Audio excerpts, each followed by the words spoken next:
I'm Anshika. Welcome to the Narikaa Talk Show. Let's learn together and grow. So it is a moment of extreme pleasure to welcome a very acclaimed doctor, Dr. Anahita S1E12, who is present among us to answer some of the most interesting questions regarding today's topic, which is vaccines to get before, after and during pregnancy. I know there must be so many questions regarding this. Thank you. So doctor, before jumping into the questions, would you please like to share something about yourself with our viewers? Sure. I'm Dr. Anahita S1E12, as you've already said.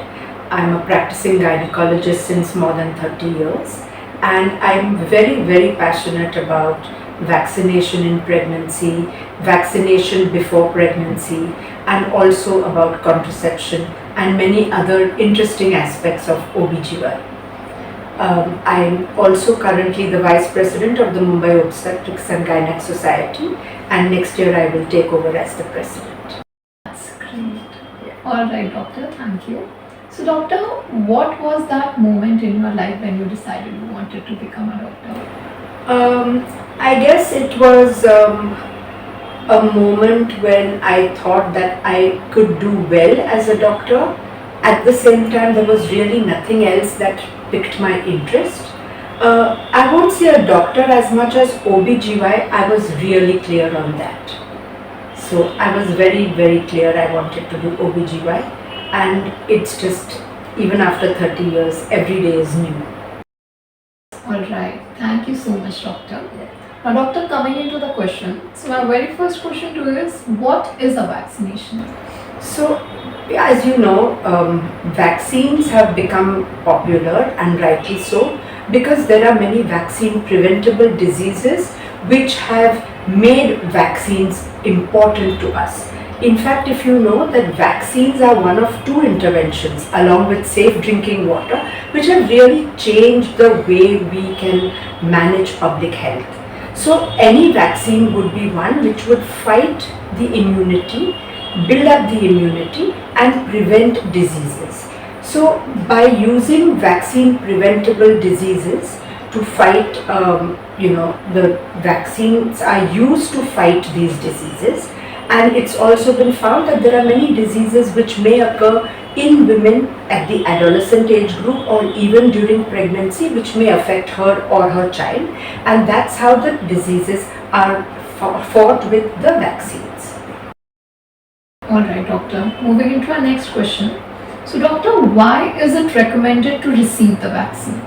So obviously when you look at healthcare interventions, anything which is preventive will always be better than from suffering the disease. And it's been found that vaccines in pregnancy have their origin in tetanus toxoid, which was started 100 years ago. And in fact, today the medical students don't even know about tetanus neonatorum because we have got rid of it. Because of vaccination and vaccination alone, we have been able to get rid of it. So similarly, there are many other illnesses which can also be prevented by vaccination.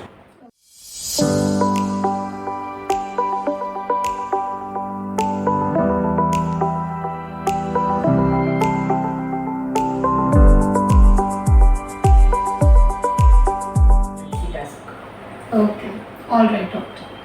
Now doctor, our next question is, why are vaccines against measles, mumps, rubella and chickenpox important?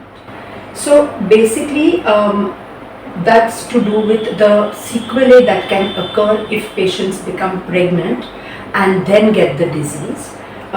So for example, measles can affect pregnant women, can affect the fetus when the woman is pregnant, and congenital rubella syndrome is actually the worst of the lot, and children can suffer. So obviously you don't want any child to suffer and then be born with the problems of congenital rubella, because this forms a huge burden on the country and also on the couple itself. And so if we can have a vaccine to prevent this, of course it should be given. Now doctor, the next question is, what are the risk factors and exceptional circumstances about the vaccines before pregnancy?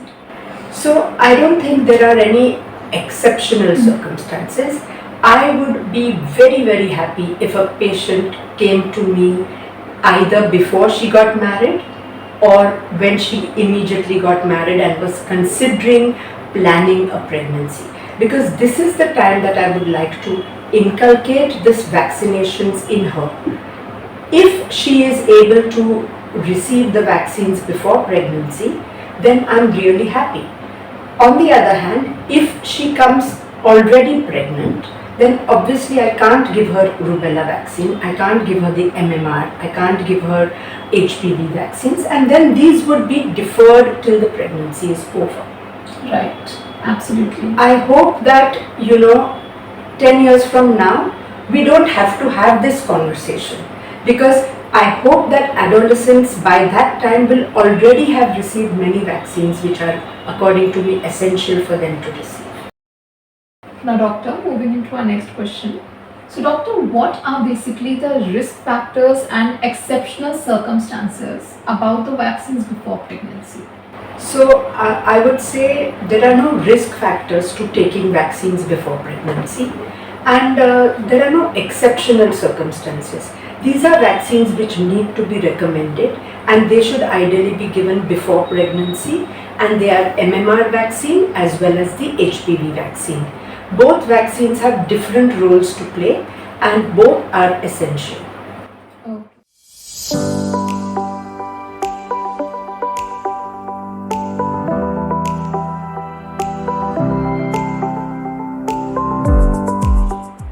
Okay. So, doctor, the next question is, where can the vaccine against measles, mumps, rubella and chickenpox be received? You mean on the body or? Yeah, on the body. So all vaccines are basically to be given in the deltoid, that's the muscle of the arm, because they work best when they are administered in the muscle. And some vaccines may have to be given subcutaneously. So the MMR vaccine should be given in the deltoid, as well as the HPV vaccine as well. Okay, thank you, doctor. So, doctor, the next question is, what is papillomavirus? So it is the HPV or the human papillomavirus, and this virus actually is a virus against the human papilloma, and this is the precursor for cervical cancer. So it has been suggested and it has been proved beyond doubt that if the vaccines are administered before the age of 15, only 2 vaccines are required, and of course if it's a little older women, then 3 vaccines are required, and they have shown mathematical models to say that protection is almost 10 to 12 years. So the human papillomavirus is necessary to prevent cancer. Okay, so okay, thank you, doctor. So, doctor, my next question is, why is a vaccine against papillomavirus recommended? So basically, if you look at historically, prevention, cervical cancer is one of the cancers which can be prevented, and if it is caught early, it is preventable to 100%. Up till now, we only had what is called as secondary prevention. That is when patients come and we do pap smear or we do cytology or we inspect the cervix, we are able to diagnose precancerous lesions. But now with the advent of the vaccine, this is known as primary prevention. And obviously you will agree that primary prevention along with secondary prevention will go a long way in preventing the cancer. All right.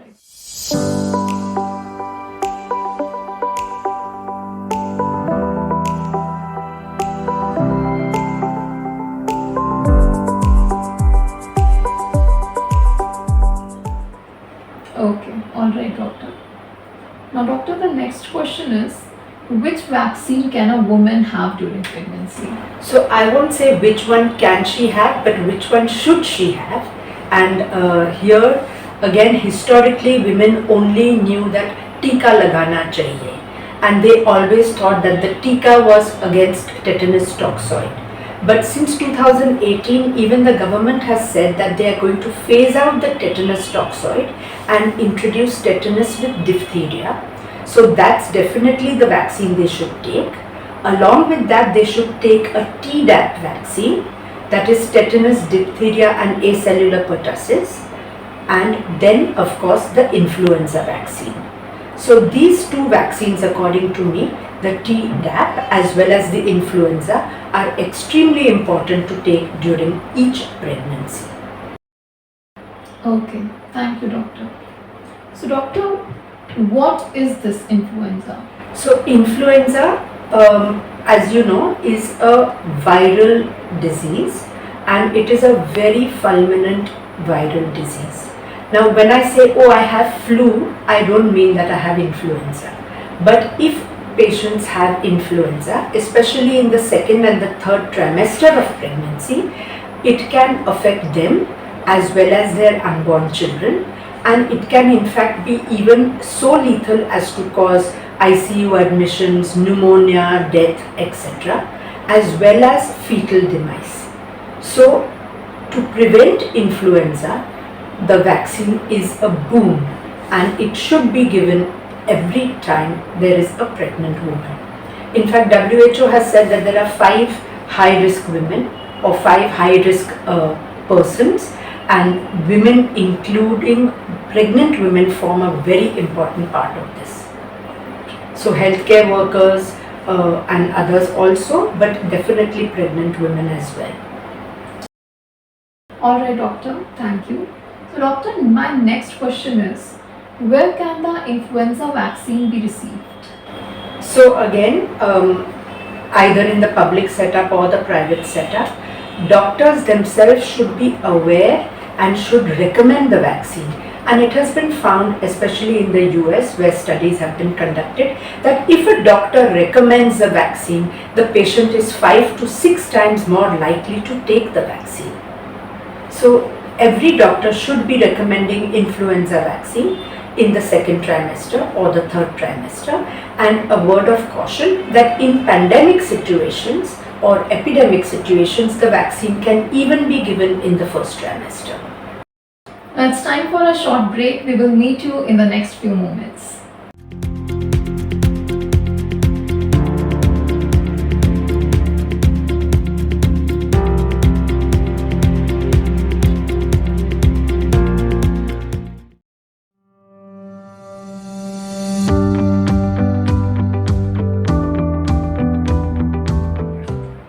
Welcome back to the Narikaa Talk Show. Now moving into our next questions. So doctor, the next question is, what is whooping cough? So whooping cough is pertussis or pertussis, as many people say, and this is a problem of very young children. And what happens is that children who are not immunized are more likely to have pertussis, and they are more likely to have complications from pertussis. And that's why Tdap, which is the vaccine, should be recommended in the 27 or 28 weeks of pregnancy onwards till 36 weeks. If this vaccine is given at this time, what happens is that vaccination in the baby does not begin till 6 weeks, and the vaccination in babies is complete after 14 to 16 weeks. So this is the critical period which is then managed by the maternal vaccination. So if the mother is vaccinated, she will produce antibodies, and she will also make her baby produce the antibodies, and she will then be able to protect her baby. So doctor, my next question is, why is it recommended to have a vaccine against whooping cough? Because whooping cough is a vaccine preventable disease. Earlier it was only at 6 weeks of life that the baby could get the vaccine. And they found that a lot of whooping cough occurred in the first 2 months of life when the baby was not protected. And that's why if the mother is given a vaccine, it will protect her as well as the baby. Okay. Alright, doctor. So doctor, the next question is, where can a vaccine against whooping cough be received? So the vaccine against whooping cough is actually a part of a combination vaccine. So it is tetanus, diphtheria and acellular pertussis, which is given as a combination vaccine, and this can be received again in the deltoid of the arm. And again, I repeat that gynacs themselves should be advocating these vaccines, and of course you as patients should be asking for the vaccines.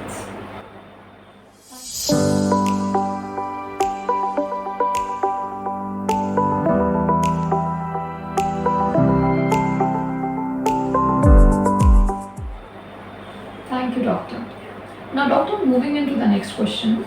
So, doctor, which vaccines are given to pregnant women in exceptional cases? So in exceptional cases, that is COVID, of course, pneumonia or pneumococcal vaccine may be given.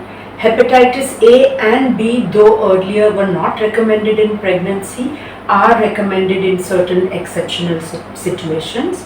And of course travel vaccines. So if she is suppose traveling to Africa and there is a yellow fever suspected, then she may decide to take the yellow fever vaccine before going. So these are the very exceptional cases. And rabies also, in case she is bitten by a dog and you are not sure what is the nature of the dog or whether the dog himself was vaccinated or not, then of course rabies becomes a life-saving vaccine. So these would be in very exceptional circumstances. Okay. Thank you, doctor.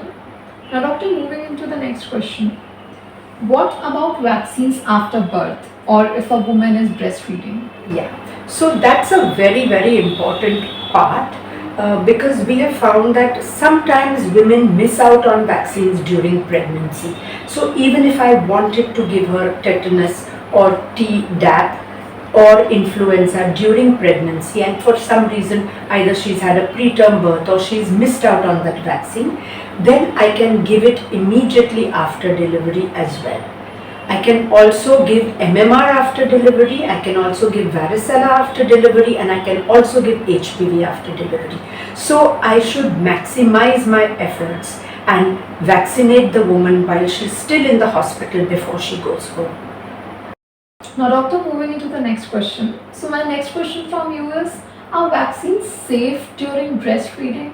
Yes. So all vaccines which are safe during pregnancy are also safe during breastfeeding, and they really do not affect the milk quality or production at all. Okay. So in fact we should recommend that we should give these vaccines during pregnancy and lactation.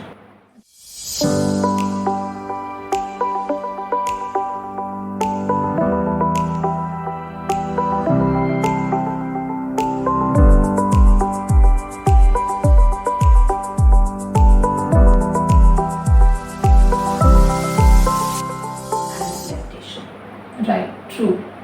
So doctor, the next question is, what do you think? Like, what are some myths about vaccines? Okay, so that's a very, very important question because the myths are from the doctors themselves and the myths are also from the patients. There are always going to be people who are very much anti-vaxxers, and this is for them. I say that vaccine preventable diseases have proved to be a boon in the childhood and adolescence, and they are also an important aspect in pregnancy and childbirth. So first of all, vaccines should be given. Vaccines save lives, so they should be given. If tetanus, diphtheria, acellular pertussis, that is the Tdap, as well as influenza is not given in pregnancy, and by chance the patient or her child do get tetanus, diphtheria, acellular pertussis or influenza, it's much worse than what would have happened if she had been given a vaccine.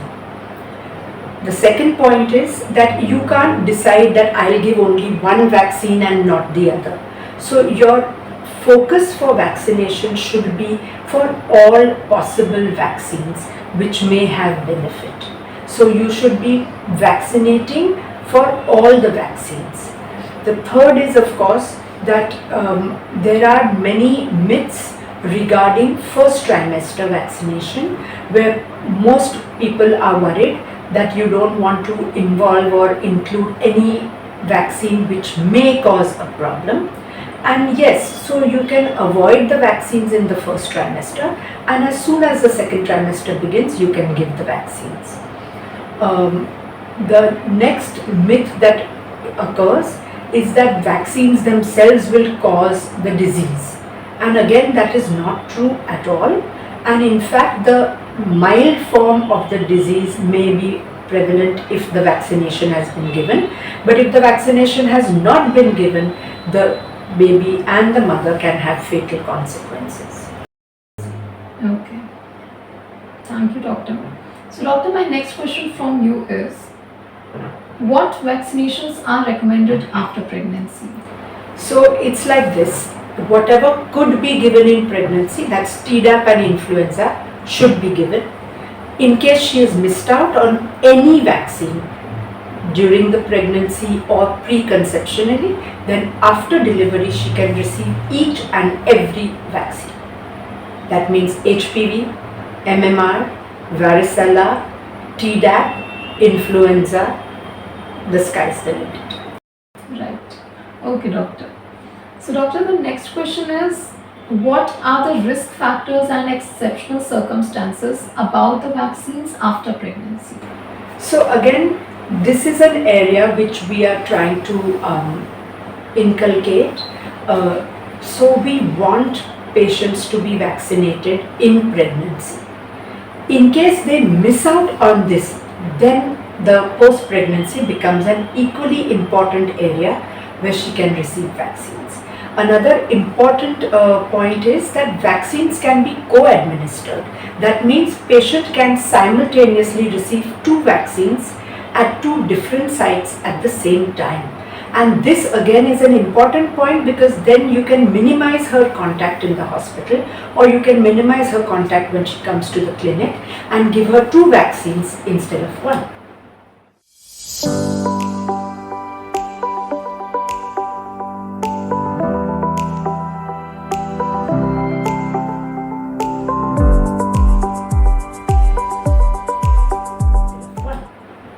Right.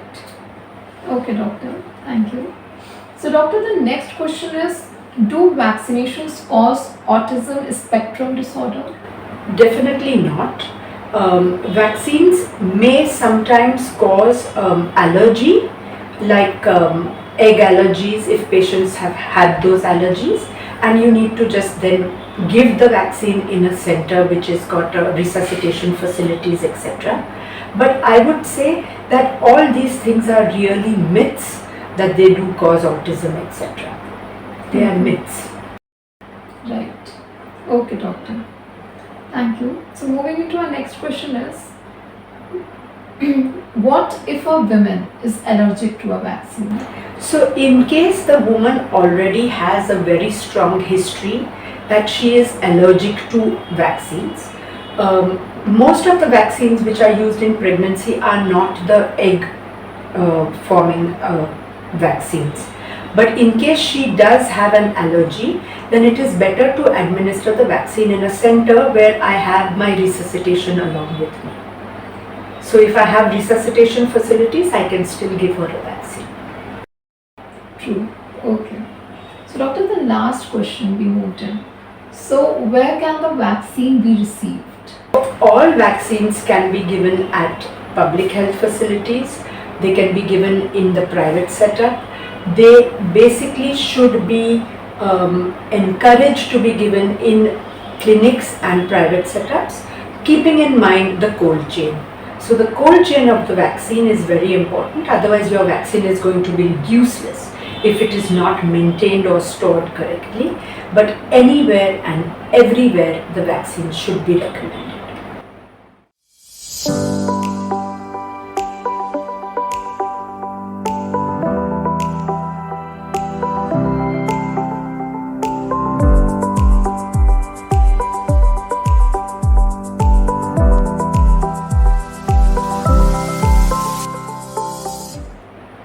Alright, doctor. So here we come to the end of our session. So, doctor, thank you so much for your information and views on it. I hope it is very beneficial for the viewers as well. So, now, doctor, before we come to an end of the session, do you want to share anything else with our viewers? I think, though we keep on saying that vaccines save lives, actually vaccines don't save lives. It's vaccination that saves lives. And so even if I have the vaccines, or even if you want the vaccine, unless you come and take the vaccine, it's not going to help you.